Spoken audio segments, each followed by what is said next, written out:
oras mo maibahagi sa maraming tao ang biyaya mong kaligtasan sa mundo. O Diyos, ipakita mo sa amin daan na dapat naming tahakin, ang iyong kaluwalhatian at layunin. Ito ang aming hanapin.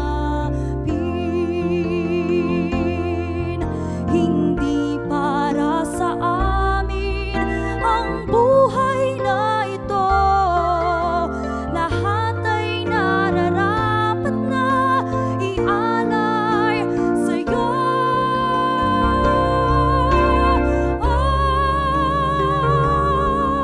O Diyos, ipakita mo sa amin daan na dapat naming tahakin, ang iyong kaluwalhatian at layunin. Ito ang aming hanapin. Ito ang aming hanapin.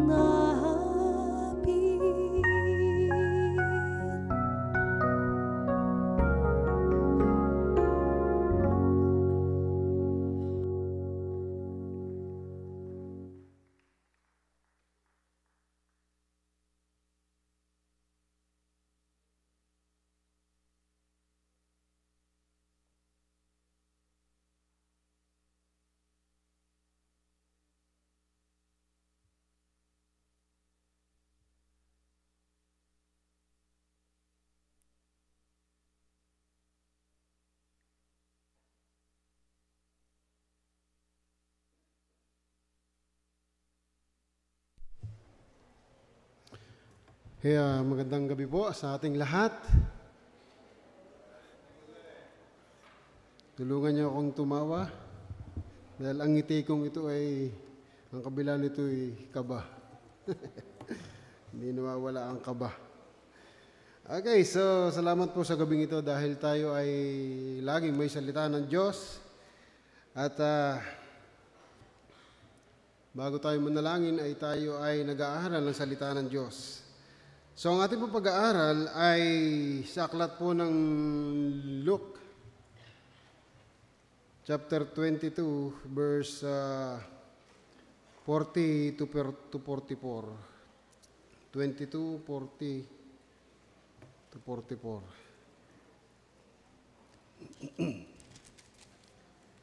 Kung inyo po nga nakita na, tayo po ay sandaling tumayo para sa pagbasa ng salita ng Diyos. Luke 22, verse 40 hanggang 44. Babasahin ko po at inyo pong subaybayan sa inyo pong tangang Biblia.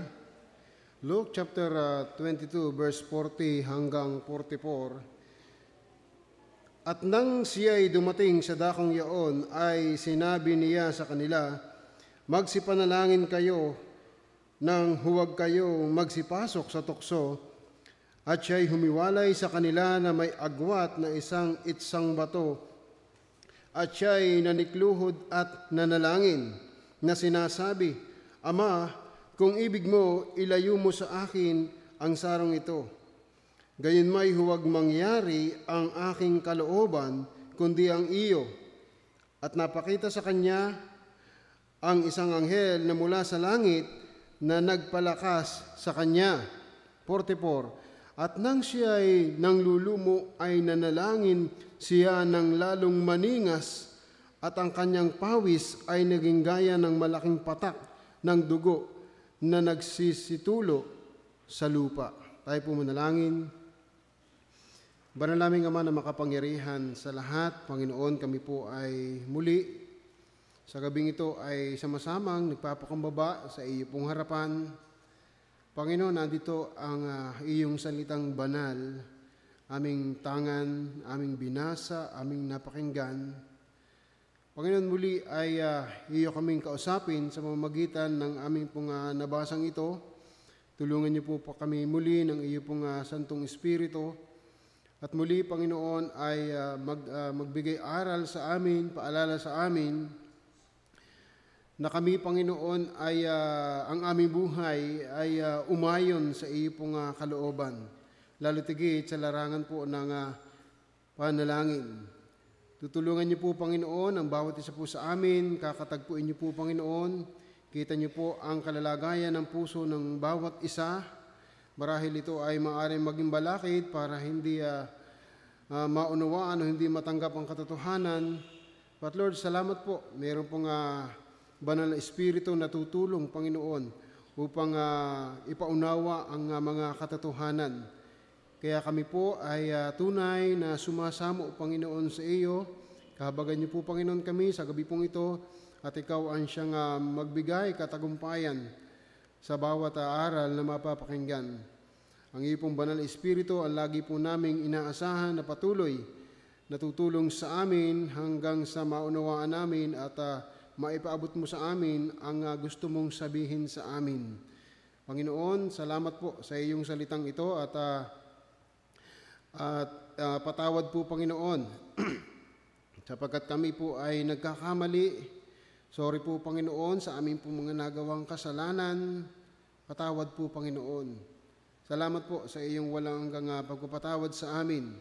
At umaasa, Panginoon, kami na sa gabing ito ay ang biyaya, Panginoon, ng katagumpayan ay iyo pong ipagkakaloob, sapagkat ang lahat pong ito ay dalangin namin sa pangalan po ng iyong anak, ang Panginoong Hesus. Amen.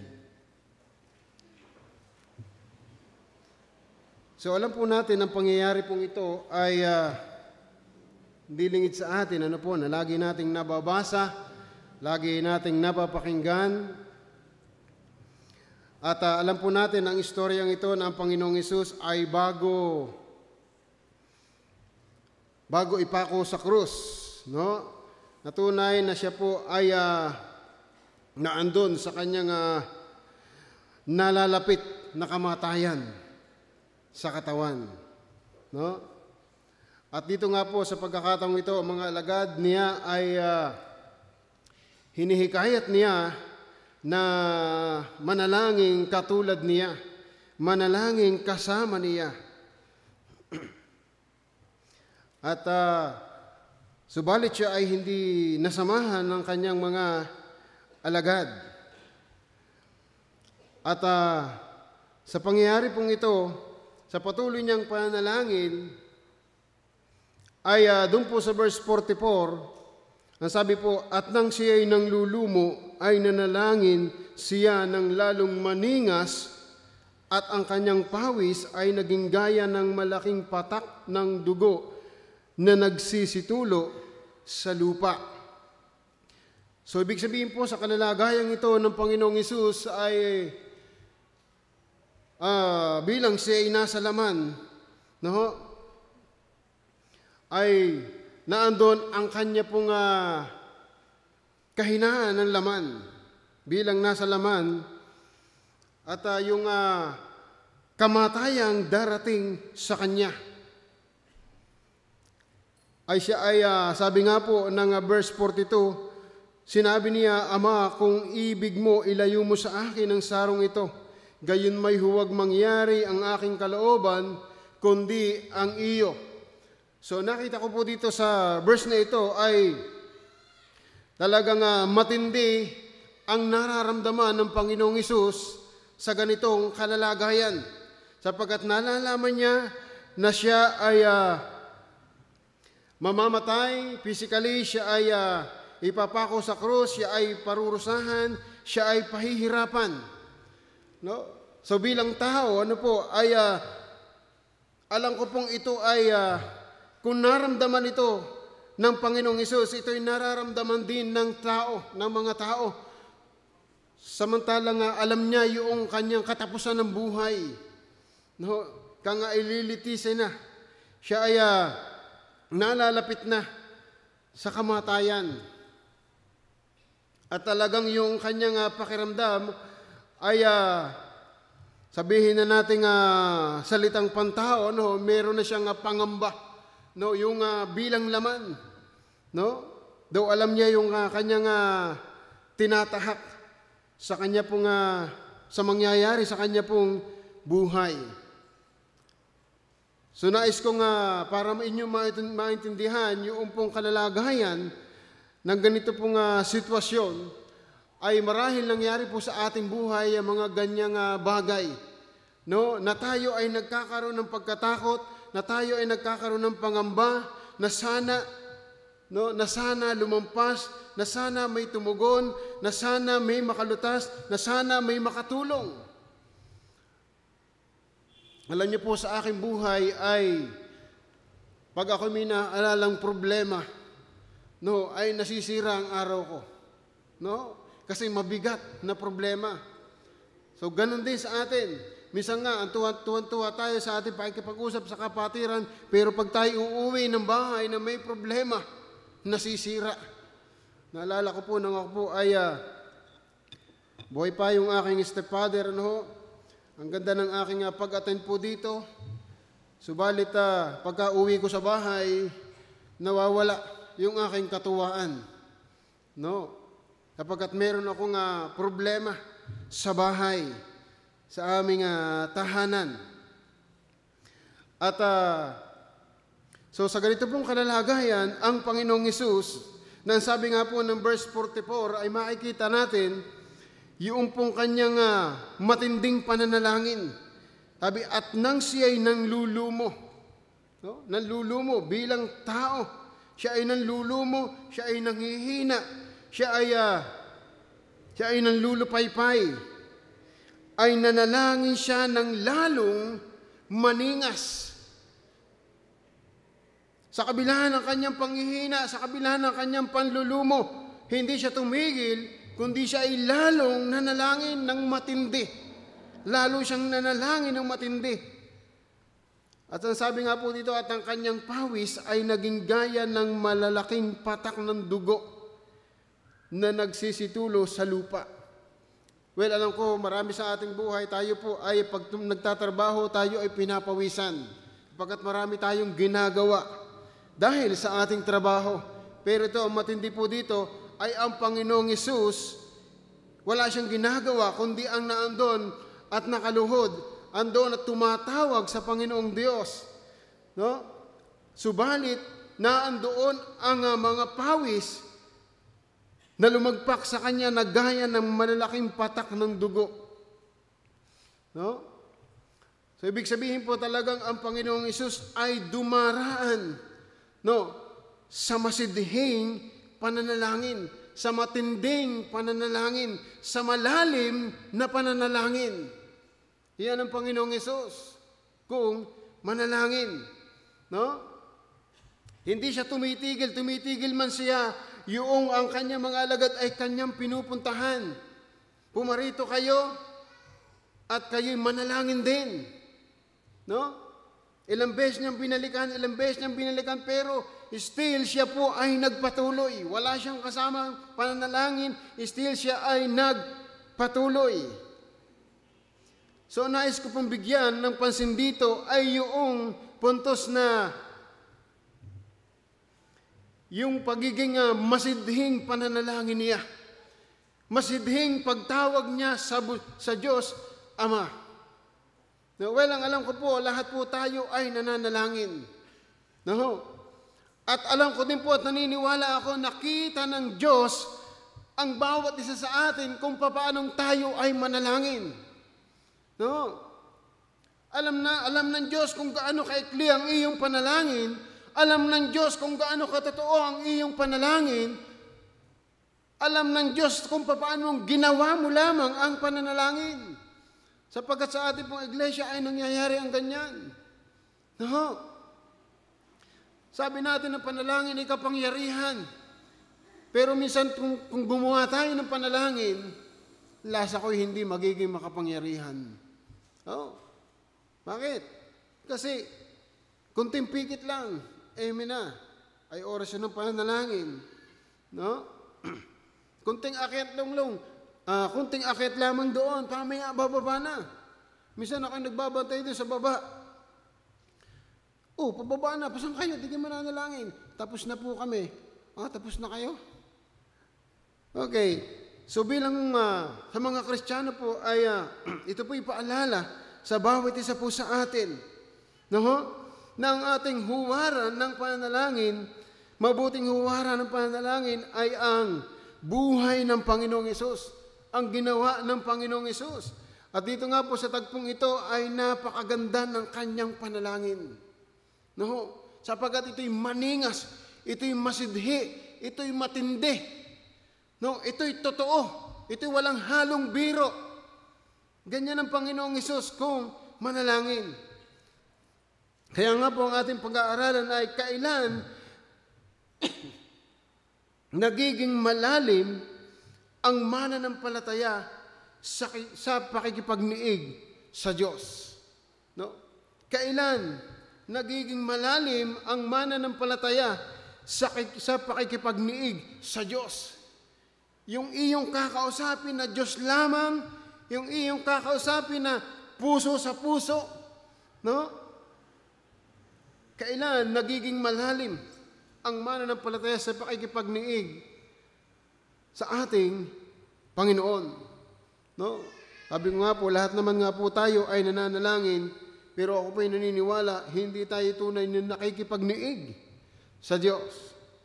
Okay. So una po, sa ating buhay, ay dapat po nating maalaman na tayo po ay magiging malalim ang ating pakikipagniig sa ating pong Diyos sa larangan ng pananalangin, una kapag nagiging malalim sa dakilang kaligtasang ginawa ng Diyos sa iyo. Kapag yung kaligtasan na ginawa ng Diyos ay pinagbulay mo sa iyong buhay, lalapit ka sa Diyos nang hindi basta. Lalapit ka sa Diyos na isang mayroong pagpapakumbaba. Sapagkat bakit? Ito na lamang ginawa ng Panginoong Hesus na ito. Hindi biro ang gagawin ng Panginoong Hesus. Kaya nga po'y gano'n na lamang siya manalangin. Hanggang siya ay pagpawisan, hanggang siya ang pawis niya ay pumatak na gaya ng dugo. Hindi siya tumigil sa pananalangin. Bakit? Siyempre, ang gagawin niya ay hindi basta gawain. Buhay niya ang kapalit. Sakit ang kanya ang kapalit sa kaligtasan. Alam niyo po, mga kapatid, upang tayo magkaroon ng masidhing pananalangin, ay pagbulayan natin yung ginawa ng Panginoong Hesus sa ating pong buhay. Sabi nga po ng Habakuk, chapter 3, verse 16 to 19, aking narinig at ang aking katawan ay nanginginig, ang aking mga labi ay nangatal sa tinig. Kabulukay pumapasok sa aking mga buto, at ako'y nanginginig sa aking dako, sapagkat ako'y kailangang magtiis sa karawan ng kabagabagan sa pagsampa ng bayan na lumulusob sa atin. Sapagkat bagamat ang puno ng igos ay hindi namumulaklak, ni magkakaroon man ng bunga sa mga puno ng ubas, ang bunga ng ulibo ay maglilikat, at ang mga bukid ay hindi magbibigay ng pagkain. Ang kawan ay mahihiwalay sa kulungan, at hindi na magkakaroon ng bakahan sa mga silungan. Verse 18, gayon may magagalak ako sa Panginoon. Bakit? Ako'y magagalak sa Diyos na aking kaligtasan. Meron pa siyang katuwaan sa kabila noong kanyang mga inaasahan sa buhay ay mawala. Bakit? Kasi inaalala niya yung pagliligtas ng Diyos. Minsan sa ating buhay tayo dumaranas sa mga problema. Meron tayong mga katakutan sa buhay. Pero minsan tayo po'y hindi gumagawa ng masidhing panalangin, ng matinding panalangin. At dito nga po ay nasabi nga po na gayon may magagalak ako sa Panginoon, ako'y magagalak sa Diyos na aking kaligtasan. Meron pa ba kayong pag-asang natitira kapag tayo po ay dumarating doon sa kakapusan, doon sa hindi na natin kayang isipin, doon sa hindi na natin kayang solusyonan, at masasabi mo ba natin, Panginoon, salamat po, ikaw ay Diyos ng kaligtasan. Alam niyo po, sa ating pong buhay, ating pong pagbulayan yung ginawa ng Diyos sa ating buhay. Sana bago pasukin natin yung mga kahilingan, sana bago pasukin natin yung problema sa ating panalangin, ay muli ating buksan yung ginawa ng Diyos sa ating pong buhay. Yung kadakilaang ginawa ng Diyos na kaligtasan sa ating kaluluwa. Mula sa pagiging anak ng kadiliman hanggang sa anak ng kaliwanagan. Biro mo, tayo ay itinuring ng Biblia na kayo ay anak ng kadiliman. Abay, pag sinabing anak ng kadiliman, ikaw ay masama. Ikaw ay masamang tao. Though hindi ka nakapatay, ikaw ay tinuring ng Bible na ikaw ay anak ng kadiliman. But now, isang dakilang bagay, ang sabi ng Bible, nang ikaw ay sumampalataya, ikaw ay naging anak ng kaliwanagan. Mula sa pagiging masamang tao, makasalanang tao, yan po ay sa 1 Thessalonians chapter 5 verse 5. Mula sa pagiging hindi kaibigan ng Diyos, ginawa kang kaibigan ng Diyos. Sinong basta makikipagkaibigan sa atin? Sapagkat tayo may masamang isip, may masamang labi, may masamang gawa. Pero ang sabi po ng Bible, John 15 verse 15, ikaw na hindi kaibigan, ginawang kaibigan ng Diyos. Pag sinabing kaibigan, abay, napakagandang kasama niyan. Pag sinabing kaibigan, abay, hindi yan hihiwalayan. Yan ang tunay na kaibigan. Pero ganyan ka itinuring ng Diyos. Napakadakila ng ginawa ng Diyos sa ating pong buhay. Mula sa pagiging anak ng dyablo, hanggang sa naging anak ng Diyos. Minsan hindi matanggap ng tao, ako anak ng dyablo? Ang Bible ang may sabi. Anak ng dyablo, pero ang sabi ng Bible, ikaw ngayon ay hindi anak ng dyablo, naging anak ka ng Diyos. Kaya wala na magsasabi sa ating tayo anak ng dyablo. Kung magsabi sila'y nagkakamali, sila'y nagkakasala. Dahil ang sabi ng Bible, tayo ginawang anak ng Diyos. Hindi ka ba natutuwa niyan? Tapos ikaw ay mananalangin lang ng kaunti. Anong klaseng biniyayaan yan ng Diyos? Napakaganda ng ginawa ng Diyos sa atin. Mula sa pagiging di kabilang sa bansang pinili ng Diyos, ngayon ay ginawa kang bayan ng Diyos. Ginawa kang bayan ng Diyos. Spiritual, Ephesians chapter 2 verse 12. Ginawa kang bayan ng Diyos. Bayang pinili, hindi tayo kasama, pero ngayon ikaw ay kasama. Ikaw ay ginawang bayan ng Diyos. It's a prayer ka sana, wala ka sanang bahagi. But salamat sa dakilang kaligtasan, ngayon ikaw ay nagkaroon ng kabahagi. Ikaw ay naging bayan din ng Diyos. Mula sa pagiging makasalanan, ginawang banal sa harapan ng Diyos. Makasalanan tayong lahat. Alam nyo na ito. Pero ito'y kinakalimutan natin. Kaya nga, delikado ang karunungan. Kasi ang karunungan hindi na tumatanggap. Pero ang matindi po, ang karunungan yan ay dapat ay tanggapin natin sa ating sarili. Ibig sabihin, kapag tinanggap natin ang katotohanan ito, hindi ka basta mananalangin. Ako pala'y anak ng Diyos. Ako pala'y iniligtas ng Diyos. Ako'y dating anak ng dyablo. Ako'y mananalangin ng masidhing panalangin. Mula sa pagiging ipa. Alam, ipa? Yun ay sa bigas. Hindi na napapakinabangan, sumasama na lamang sa hangin. Ginawang asin na kapaki-pakinabang. Ikaw ay ipalang. Kahit na anong talino mo, kahit na anong ganda mong lalaki o gwapo ka man, o ikaw ay gandang babae, kung ikaw man ay mayaman, kung ikaw may kilalang tao, walang kinamalayan yan. Ipakalang sa harapan ng Diyos. Pero salamat sa Diyos. Ginawa kang asin. No? Pakinabang.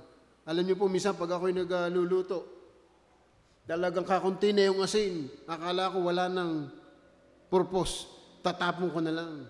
Pero sa palibhasa ako'y nagluluto, ay hindi ako nakabili ng asin, sinaid ko yung asin.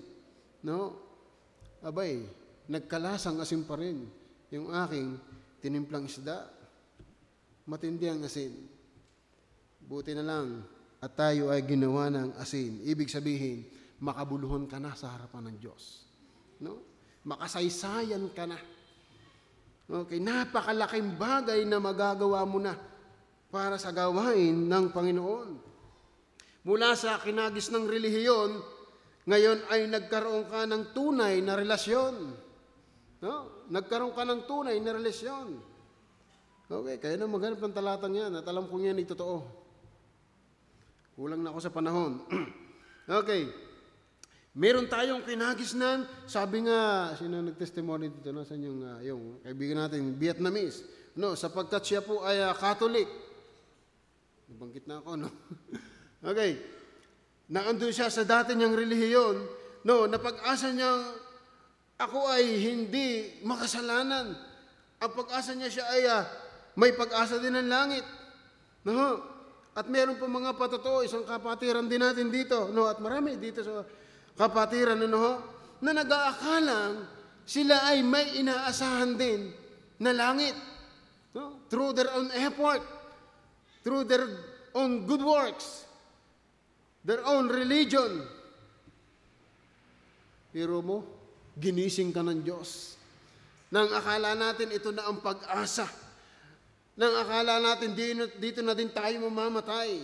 Nang akala natin ito na yung magdadala doon sa langit. Pero salamat sa Diyos. Binigyan tayo ng tunay na relasyon. Amen. Salamat sa Diyos. No? Mula sa pagiging patay, ngayon ay binuhay kay Kristo. Mula sa pagiging bulag, ngayon ay nakakakita ng katotohanan.